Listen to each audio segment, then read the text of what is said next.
अच्छा, last time हमने पढ़ा था ऑक्सीडेशन ऑफ अल्कोहल और साथ में स्टेरिफिकेशन पढ़ा था, ठीक है।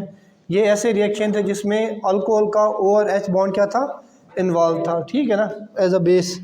अच्छा, आज हम इसमें मतलब पढ़ते हैं वो कौन सा रिएक्शन है, 1,2 डायोल्स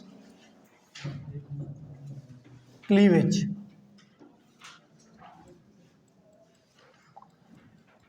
कि जस्ट जो कार्बन नंबर 1 और मतलब जो एडजेसेंट कार्बन होंगे ना, ठीक है ना, उन पे ये वाला रिएक्शन होता है। और सेकंड ये है, ये रिएक्शन स्पेसिफिक है। स्पेसिफिक का मतलब ये हुआ कि जस्ट उन के लिए है जहाँ पे सिर्फ क्या होगा, कार्बन 1 और कार्बन 2 पे हमारे पास क्या होंगे, डायोल्स होंगे।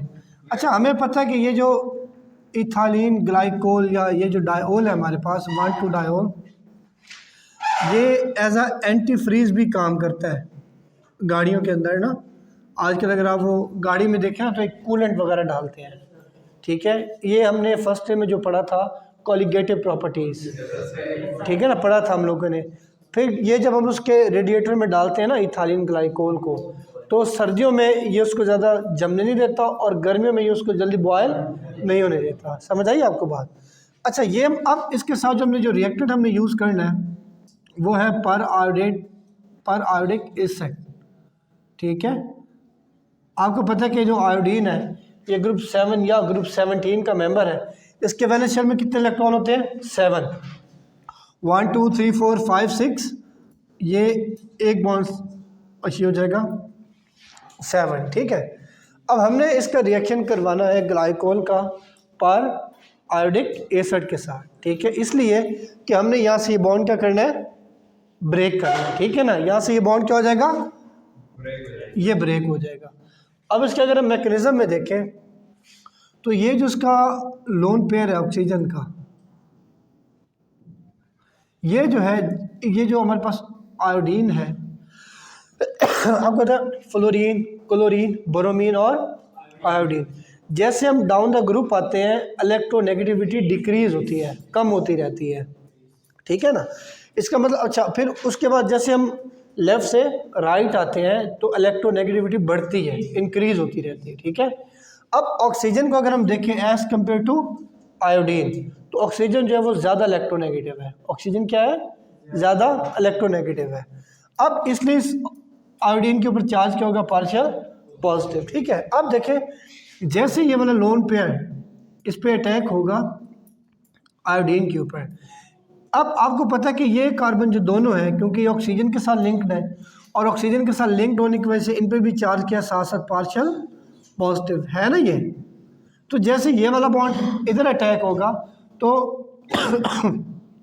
जो इसके जो पाई इलेक्ट्रॉन्स हैं ये क्या करेंगे ऑक्सीजन के, ठीक है, ये इसके ऊपर यूँ अटैक करेगा ऐसे। अच्छा, जैसे इस पर अटैक होगा आपको पता है OH यहाँ से क्या हो जाएगा, एलिमिनेट हो जाएगा, समझ आई, रिमूव हो जाएगा।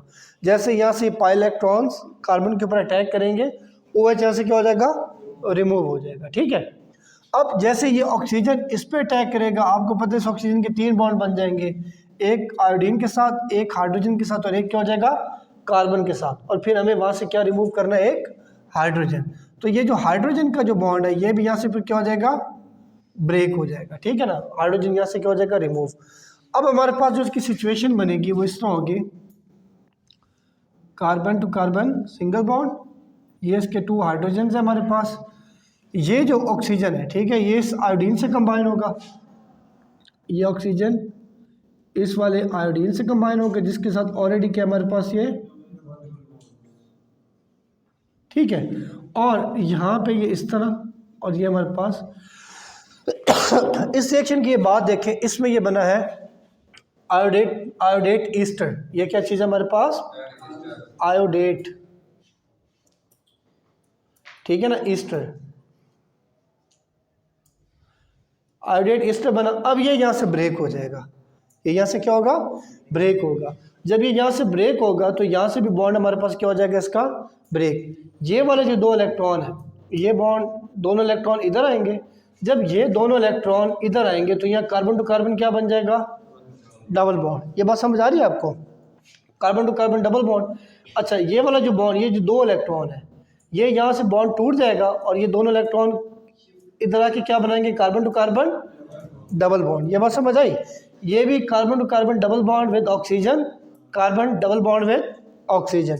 अब ये जो बॉन्ड है, ये जो आपको इलेक्ट्रॉन नजर आ रहे हैं ये वाले आयोडीन का ऑक्सीजन का, ये दोनों ब्रेक होकर वापस किसके पास आ जाएंगे, आयोडीन के पास। अब आपके पास रिजल्ट इसका क्या बनेगा, हमारे पास ये बनेगा कार्बन, ये दो इसके हाइड्रोजन्स, ये डबल बॉन्ड विद ऑक्सीजन, और ये भी carbon with double bond with oxygen. ठीक है, अब हमारे पास ये बनेगा iodine, double bond with oxygen, double bond with oxygen, O और H, 1 2 3 4 5।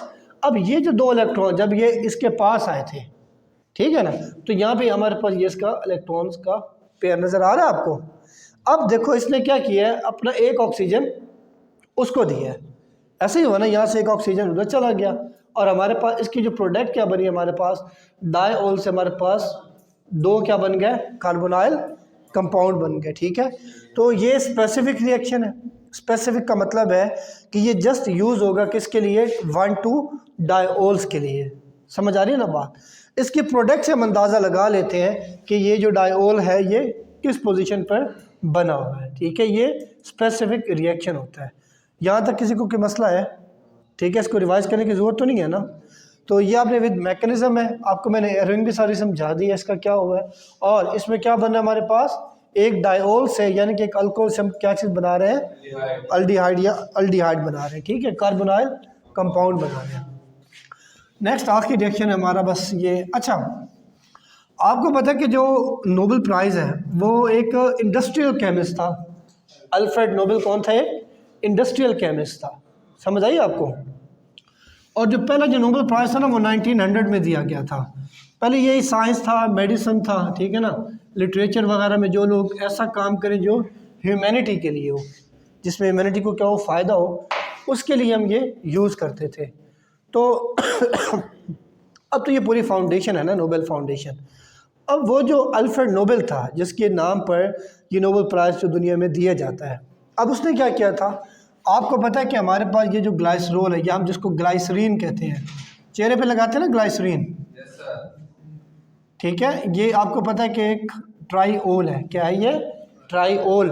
ऐसी अल्कोहल है जिसमें क्या 3 OH है, 3 हाइड्रोक्सी है। ठीक है, आपको समझ आ रही है, लास्ट वन है, चेहरे पे 12 बज गए आपके अभी से, अभी तो ये स्टार्ट भी कुछ नहीं हुआ। अच्छा, ये हमारे पास आपको पता है बाकी इसके हाइड्रोजन्स होंगे। तो ये ग्लाइसरोल है, जो आप लोग बायोलॉजी में आप लोगों ने इसको पढ़ा होगा कि 1 glycerol react with 3 fatty acids, पढ़ा था ना आप लोगों ने। ठीक है ना, अब इसको उसने क्या किया, उसने इसको रिएक्ट करवाया, हमारे पास एक कंसनट्रेटेड HNO3, क्या होगा, कंसनट्रेटेड HNO3 नाइट्रिक एसिड। तो ये नाइट्रिक एसिड है या नहीं है, HNO3, ये क्या चीज़ है, HNO3 नाइट्रिक एसिड। क्लियर होगी बात। ये एक नाइट्रिक एसिड है, ये हमारे पास दूसरा नाइट्रिक एसिड है, और ये हमारे पास क्या है, तीसरा नाइट्रिक एसिड है। अब मिक्सचर हम यूज़ करेंगे नाइट्रिक एसिड का with sulphuric acid, with sulphuric acid. ठीक है, ये हमारे पास सल्फ्यूरिक एसिड है। ये स्ट्रक्चर से इजी हो जाता है ना समझना। इन दोनों का मिक्सचर यूज़ करते हैं, कंसनट्रेटेड नाइट्रिक एसिड और विद सल्फ्यूरिक एसिड, और ये कोल्ड होना चाहिए। क्या होना चाहिए, कोल्ड, थोड़ा सा ठंडा होना चाहिए। ठीक है, अब इजी है क्योंकि आपके बुक में इसका मैकेनिज्म नहीं है, सिर्फ सिंपल इसको मैं समझा रहा हूँ। अब आप देखें, इसमें ये OH और ये H क्या बन जाएगा, 1 मॉलिक्यूल ऑफ वाटर। यहाँ से OH और ये H क्या बन जाएगा, 2nd मॉलिक्यूल ऑफ वाटर। ठीक है, अब यहाँ से OH और ये H क्या बन जाएगा, 3rd मॉलिक्यूल ऑफ वाटर। ये बात सबको समझ आ गई। अब ये जो ऑक्सीजन है इसके साथ क्या कंबाइन हो जाएगा, नाइट्रोजन। ये ऑक्सीजन इसके साथ भी NO2, ये वाला ऑक्सीजन इसके साथ भी क्या हो जाएगा, NO2। अब ये जो हमारे पास है, मतलब 3 कार्बन है हमारे पास, oxygen with NO2, oxygen with NO2, oxygen with NO2। यहाँ पे आपको पता है 2 हाइड्रोजन आएंगे, यहाँ पर 1 हाइड्रोजन और यहाँ पर 2। और कितने मालिक्यूल रिलीज हुए थे वाटर के? 1, 2 एंड 3। तो 3 मालिक्यूल्स ऑफ वाटर हमारे पास क्या आ जाएंगे? तो ये हमारे पास नाइट्रोग्लाइसरीन, ये क्या हमारे पास? नाइट्रोग्लाइसरीन। तो नाइट्रोग्लाइसरीन भी हम इसको बोलते हैं नाइट्रोग्लाइसरीन,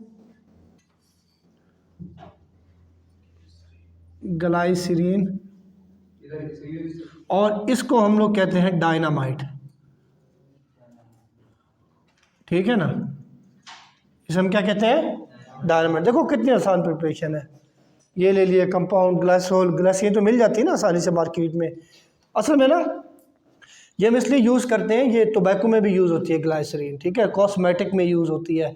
इसकी रीजंस क्या होती है? नंबर 1, आपको पता है इसके अंदर 3 क्या चीज़ है? OH है।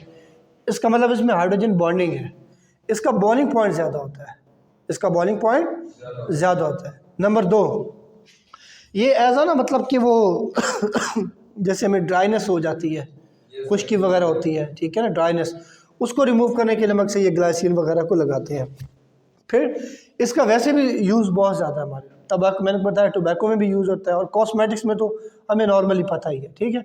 और ये जो ग्लाइसरोल है या ग्लाइसरीन है, ये भी डाइओल की तरह एज आ एंटी फ्रीज गाड़ियों में इस्तेमाल होता है। जो डायनामाइट होता है ना, इसको आपकी बुक में आई थिंक लिखा होगा, इसको रेत के अंदर वो मिक्स किया जाता है, या कोई ऐसी चीज़ जो पोरस होती है, ठीक है ना, पोरस का पता ना, हैविंग माइनर होल्स, वो इसलिए इसमें डाला जाता है। इसका जो एक्सप्लोजिव होता है वो एक कंट्रोलेबल हो जाए, समझ आई?